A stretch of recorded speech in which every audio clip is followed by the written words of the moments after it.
জাহাঙ্গীর জাহিদ আহ, হাসান সামির তার নাম। দেখুন এই যে ইসলাম মানুষকে কি শেখায়, এটাকে কি পতিতালয় থেকে ধরে এনে নিয়ে এসে আসছে।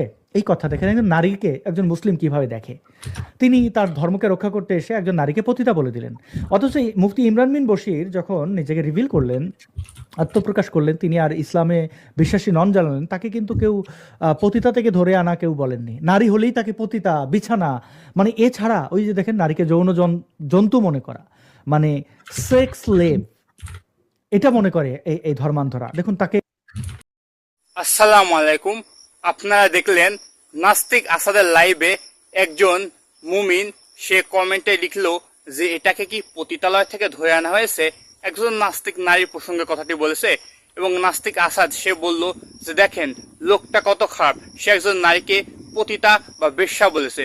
অথচ নাস্তিক আসিফ মহিউদ্দিন এবং অন্যান্য নাস্তিকরা তারা তাদের ওয়েবসাইট এবং ব্লগে লিখে রাখে যে বেশ্যাবৃত্তি করা বা পতিতাবৃত্তি এটা একজন নারীর অধিকার, এটাকে খারাপ কিছু করা যাবে না এবং পতিতাদেরকে বা বেশ্যাদেরকে সরকারিভাবে বেতন দিতে হবে এবং তাদেরকে খারাপ বলা যাবে না।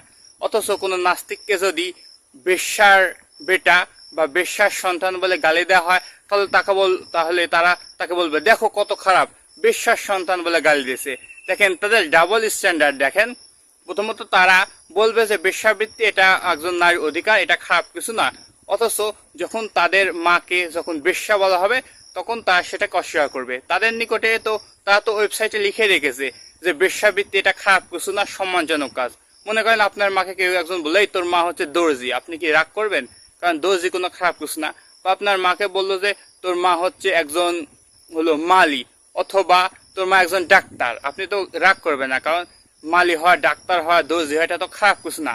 কিন্তু আপনার মাকে যদি বলা হয় যে একজন বেশ্যা, একজন সাধারণ মানুষ, সেটাকে খারাপ মনে করে, তাহলে সে রাগ করবে। কিন্তু নাস্তিকরা তারা বলে যে বেশ্যাদেরকে বেতন দেওয়া উচিত, বেশ্যাবৃত্তি এটা খারাপ কিছু না। তাহলে একজন নাস্তিকের মাকে যদি বেশ্যা বলা হয় তাহলে একজন নাস্তিক কেন রাগ করে? কি ডাবল স্ট্যান্ডার্ড দেখেন। তারা বলবে যে বেশ্যাবৃত্তি ভালো, বৈধ, অথচ তাদেরকে বেশ্যার সন্তান বলে গালি দেওয়া যাবে না। বলেন তো এটা ডাবল স্ট্যান্ডার্ড কিনা?